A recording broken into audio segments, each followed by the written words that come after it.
Le canon du pistolet pressé contre ma tempe, je sentis le froid métallique comme une caresse funeste, et dans cet instant suspendu, je sus que ma vie s'achevait non par un accident, mais par la lame aiguisée de la trahison. Ma sœur, Élise, souriait de ce sourire carnassier que j'avais toujours pris pour de l'affection tandis que mon mari, Laurent, détournait les yeux, sa culpabilité muette plus accablante que le coup de feu imminent. 3 secondes plus tard, l'explosion déchira l'air, et le monde devint un vortex de douleur et de noirceur absolue, mais au lieu du néant éternel, une lumière blanche m'engloutit, me renvoyant non au jugement divin, mais à un corps familier, plus jeune, plus vivant, le mien, 3 ans en arrière, le jour où Élise avait abandonné sa fille chez moi. Paris, cette ville des lumières éternelles et des ombres voraces, m'avait toujours semblé un écrin de rêve brisé. J'étais revenu non pas en esprit errant, mais en chair et en os, le cœur battant à nouveau dans la poitrine de la Claire d'avant, celle qui ignorait encore l'ampleur du poison familial. 3 mois après que ma sœur ait abandonné sa fille chez moi, tout avait basculé d'une façon inattendue, mais cette fois, je le savais, ce basculement serait le mien, forgé dans le feu de la vengeance. Je m'éveillai dans mon appartement du Marais, les draps froissés autour de moi, l'odeur de café frais flottant depuis la cuisine un matin banal de printemps 2022, avant que la tempête ne s'abatte. Mes mains tremblaient en touchant mon visage, la cicatrice de l'accident d'enfance avait disparu, effacée par le temps que j'avais reconquis. C'est impossible, murmurai-je au miroir, mais le reflet me mentait pas, j'avais 29 ans, pas 32, et le poids de la mort n'était plus qu'un écho spectral dans mes veines. La mémoire de ma faim me hantait comme un cauchemar lucide. Laurent, mon mari depuis 5 ans, l'homme aux yeux bleus qui m'avait juré fidélité sous les arches de Notre-Dame, avait comploté avec Élise pour me supprimer. Pourquoi? Pour l'héritage familial, ce vignoble en Bordelais que notre mère défunte m'avait légué, et que j'avais refusé de partager avec ma sœur prodigue. Élise, l'étoile filante de la famille, toujours en quête de gloire éphémère, actrice ratée, amant de volage, avait séduit Laurent lors d'une de ses visites innocentes. Leur liaison, un secret que j'avais découvert trop tard, s'était mué en un plan machiavélique, me faire passer pour folle, instable, puis un suicide orchestré pour empocher tout. Mais le twist le plus amer? La petite Lily, la fille d'Élise qu'elle avait larguée chez moi comme un fardeau indésirable, n'était pas un accident de jeunesse. Non, Lily était l'arme parfaite, en me la confiant, Élise avait planté les graines de ma chute, me faisant passer pour une mère de substitution dérangée, isolée, facile à briser. Je me rappelais chaque détail de cette nuit fatidique. Nous étions dans notre maison de campagne près de Versailles, un week-end censé célébrer les 3 ans de Lily. Élise était venue reprendre sa fille, mais au lieu de ça, elle avait apporté le champagne empoisonné au nom mortel, juste assez pour me faire délirer. Laurent m'avait plaqué au sol, Élise avait sorti le revolver familial, hérité de notre grand-père, un objet anachronique dans notre ère de smartphone et de likes éphémères. C'est pour le mieux, Claire. Tu souffres trop, avait-elle susurré, ses lèvres peintes en rouge sang effleurant mon oreille. Le coup avait résonné comme un glas, et dans l'agonie, j'avais vu la vérité, Élise n'avait pas seulement trahi notre sang, elle avait un secret plus sombre, enfoui depuis l'adolescence. Notre mère n'était pas morte d'un cancer, comme on nous l'avait dit. Élise l'avait tuée ou une overdose accidentelle ou pour s'emparer prématurément du vignoble, que maman avait légué à moi, la fille sage. J'avais porté ce fardeau sans le savoir, couvrant inconsciemment les mensonges d'Élise par loyauté fraternelle. Assise à la table de la cuisine, un café amer entre les mains, je sentis la rage monter comme la Seine en crue. Cette fois, je ne serais pas la victime. Paris, avec ses boulevards haussmanniens et ses ruelles sombres, serait le théâtre de ma renaissance. J'appelai d'abord mon avocat, prétextant une mise à jour testamentaire pour sonder les failles. Puis, je contactai un détective privé, un ancien flic du 36 quai des Orfèvres, pour creuser le passé d'Élise sans éveiller les soupçons. Les jours suivants furent un tourbillon de feinte normalité, je souriais à Laurent lors de nos dîners aux zinc du quartier latin, riais à ses blagues éculées sur les vins bordelais, tout en notant mentalement chaque regard fuyant, chaque appel chuchoté. Lily, cette petite de 2 ans aux boucles blondes et aux yeux innocents, était désormais mon encre et mon levier. Élise l'avait abandonnée chez moi en janvier 2022, prétextant une tournée théâtrale à Londres qui n'avait jamais existé. Prends soin d'elle, grande sœur. Tu es si stable, avait-elle dit, ses valises Louis Vuitton claquant sur le trottoir mouillé de la rue des Francs-Bourgeois. Mais je savais maintenant, Lily était le pion dans leur échiquier.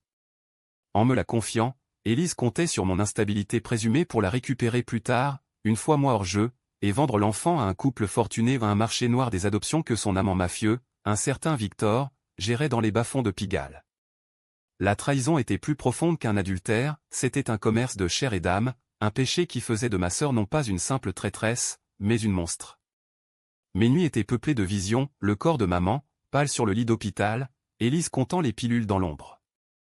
J'avais gâché ma vie à la protéger, à mentir aux flics sur les habitudes de maman avec les somnifères. Cette fois, je déterrais tout. La première étape de ma vengeance fut subtile, presque poétique dans sa cruauté française, un art de la perfidie appris dans les salons parisiens. J'invitai Élise à dîner, sous prétexte de discuter de Lily.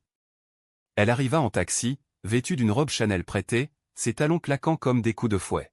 « Claire, ma chérie. Tu as l'air revitalisée, dit-elle en m'embrassant, son parfum Chanel numéro 5 masquant l'odeur de mensonge. Nous nous assîmes à la terrasse du café de Flore, sous les platanes centenaires, tandis que les serveurs en veston blanc glissaient des croissants et du vin blanc frais. Laurent était en réunion, un alibi que je connaissais trop bien. Je la laissai parler, dévider son rouleau de regrets factices sur sa carrière avortée, sur Lily qu'elle regrettait tant. Puis, d'une voix douce comme du velours pourri, je lâchai, « Et maman ? Tu regrettes aussi de l'avoir aidée à partir si vite ?» Son verre trembla légèrement, un spasme imperceptible. « Quoi ? Claire, de quoi parles-tu » Mais ses yeux gris comme la pluie d'automne, trahirent la panique. Je souris, ce sourire que j'avais perfectionné dans les miroirs brisés de ma mémoire. Les pilules, Élise. J'ai les dossiers médicaux. Papa les a gardés, tu sais. Avant de mourir lui-même d'un cœur brisé, disait-il. C'était un bluff, bien sûr, les dossiers étaient perdus dans les archives de l'hôpital Saint-Louis. Mais le détective avait confirmé des irrégularités dans le rapport d'autopsie, un flou artistique sur la dose. Élise blêmit, sa fourchette tintant contre l'assiette de foie gras. Tu délires, sœur. C'est le stress de la gamine qui te ronge. Mais je voyais les rouages tourner derrière son front lissé au botox, elle se demandait comment j'avais su, et pire, ce que j'allais faire. Ce dîner fut le premier coup, un sondage des failles. Les jours suivants, je cultivais la paranoïa. Des appels anonymes à son portable, ma voix déformée par un logiciel, murmurant des fragments de souvenirs, la boîte bleue dans la salle de bain, Élise. Maman l'aimait tant. Elle commença à boire plus, ses stories Instagram passant de selfies glamour à des citations cryptiques sur la famille toxique. Laurent, sentant le vent tourner, devint distant, ses nuits prolongées au bureau se muant en escapade à l'hôtel Lutetia avec elle. Je les pistais via l'app de localisation que j'avais installée sur son téléphone des mois avant ma mort, une précaution ironique de l'époque. Leur message, un flot de luxure et de plans, elle craque, ma chérie. Bientôt, le vignoble sera nôtre, et Lily. Un bonus. Ma deuxième phase fut plus audacieuse, teintée d'un sadisme qui me faisait douter de ma propre humanité ou une décision controversée qui me rongeait l'âme. Je décidai de manipuler Lily elle-même, non pour la blesser, mais pour briser Élise de l'intérieur. La petite, avec ses rires cristallins et ses questions innocentes sur Tata Élise qui rentre quand, devint mon messagère involontaire. Je lui apprenais des comptines tordues, des mots doux empoisonnés, dis à maman qu'elle sent le sucre, mais qu'elle est amère dedans. Élise, lors de ses visites sporadiques, recevait ses flèches enfantines avec un rire forcé, mais je voyais les larmes qu'elle cachait en se maquillant dans la salle de bain. C'était cruel, oui, utiliser un enfant comme arme psychologique. Paris, ville de philosophes, m'aurait jugé sévère, est-ce la vengeance ou la folie qui parle ? Mais dans les veilles solitaires le long de la Seine, sous les ponts illuminés où les amants se baisent en cachette, je me justifiais, Élise avait trafiqué avec la vie de maman, avec la mienne. Un peu de poison pour le poison. Le détective apporta bientôt les preuves, des transferts bancaires vers Victor, un truand serbe opérant dans les cercles d'adoption illégale. Élise avait déjà vendu 2 enfants auparavant, des orphelins d'Europe de l'Est, pour financer ses rêves hollywoodiens avortés. Lily était la prochaine, une fois moi éliminé. Armée de ce savoir, je tendis un piège. J'organisai une réconciliation familiale à la maison de campagne, invitant Laurent et Élise sous couvert d'un barbecue estival. Les rosiers grimpaient le long des murs de pierre, l'air embaumait le thym et le rosé frais. Lily courait pieds nus sur la pelouse, riant aux éclats. Ils arrivèrent ensemble, main dans la main, une erreur fatale, pensant m'avoir dompté. Au milieu du repas, alors que le soleil se couchait en boule de feu sur les vignes, je fis signe aux détectives cachés dans les buissons. Les flics surgirent, sirènes hurlantes, menottes cliquetantes. Élise Moreau, vous êtes en état d'arrestation pour homicide involontaire et trafic d'enfants. Laurent, livide, tenta de fuir, trébuchant sur une chaise de jardin. Mais le twist qui me lacéra le cœur plus que la balle autrefois fut que Laurent ignorait tout du meurtre de maman et du trafic. Il n'était qu'un amant égoïste, un complice passif dans mon assassinat projeté, motivé par l'avidité et le désir, non par le mal profond. Claire, je t'aime encore. C'était elle qui m'a poussé, hurla-t-il tandis qu'on l'embarquait. Élise, menottée, me cracha au visage, tu as toujours été la favorite, la sainte. Mais regarde-toi maintenant, une veuve vengeresse, couverte de sang invisible. Le procès fut un cirque médiatique, digne des chroniques du Figaro, la sœur trahie renaît de ses cendres.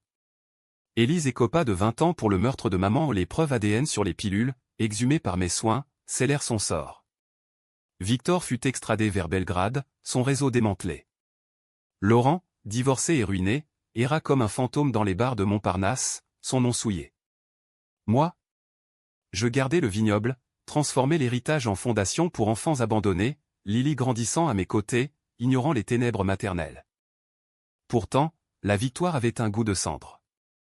Dans les nuits calmes du Marais, je sentais l'ombre de ma propre noirceur. Avais-je vraiment renaîu, ou étais-je devenu le monstre qu'Élise avait toujours vu en moi?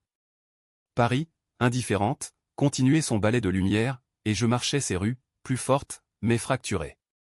La vengeance avait guéri la plaie, mais laissé une cicatrice éternelle. Et quelque part, dans le murmure du vent sur la Seine, j'entendais l'écho de maman, pardonne, ma fille. Où périt. Dans cette partie, Claire approfondit son investigation. Elle visite le vignoble en Bordelais, revivant des souvenirs d'enfance avec Élise, des jeux innocents qui masquaient déjà la jalousie. Extrait, les rangs de Cabernet Sauvignon s'étendaient comme des soldats silencieux, témoins muets de nos secrets. Élise, à 10 ans, avait déjà ce regard, affamé, calculateur. Un jour, tout ça sera à moi, avait-elle dit en riant, cueillant une grappe pourrie. Claire rencontre un ancien employé qui révèle le trafic d'Élise avec Victor. Décision controversée, elle falsifie des documents pour piéger Laurent financièrement, risquant sa propre liberté. Tension monte avec une confrontation physique mineure où Élise la gifle lors d'une visite, forçant Claire à réprimer l'envie de riposter violemment. Fin de partie, Claire adopte légalement Lily, coupant Élise définitivement. Focus sur les manigances quotidiennes à Paris. Claire infiltre le cercle de Victor via un faux profil en ligne, découvrant des preuves de vente d'enfants. Extrait, dans les sous-sols enfumés de la belle ville multiculturelle, je sirotais un pastis tiède, écoutant les murmures des âmes perdues. Victor, avec son accent balkanique rugueux, vantait ses marchandises comme des millésimes rares. Décision controversée, Claire sauve un enfant d'un deal, mais en tuant accidentellement un garde du corps, un meurtre qu'elle couvre, écho du crime d'Élise. Laurent soupçonne quelque chose, menant à une scène intime tendue où il tente de la séduire pour la sonder. Chaos Trao intermédiaire, une lettre anonyme à Élise, contenant une mèche de cheveux de Lily, la poussant à l'hystérie. Le barbecue tourne au chaos. Description vive des vignes, du rosé coulant, des rires forcés. Extrait, le soleil saignait sur l'horizon, peignant les feuilles en pourpre, comme le vin que nous portions en toast à une paix retrouvée. Mais la paix était un mensonge, et le sang, imminent. Arrestation détaillée, aveu d'Élise sous pression. Twist partiel, Laurent révèle qu'il savait pour le trafic, mais pas pour le meurtre de maman, forçant Claire à choisir entre le dénoncer ou le laisser pourrir en prison mineure. Procès et aftermath. Claire témoigne, revivant la mort en flashback. Extrait, dans le box des accusés, Élise me fixait, ses yeux implorant une pitié que je n'avais plus. Sœur, souviens-toi de nos poupées, de nos promesses. Mais les promesses étaient poussière. Kate Tugby KCH Cohu, Claire prospère avec Lily, mais hantée par son propre meurtre, elle visite la tombe de maman, pardonnant partiellement. Épilogue, une nouvelle vie, mais avec la vigilance éternelle de la trahison apprise. Paris m'avait tué une fois, elle me rendait la vie, plus aiguisée, plus vraie.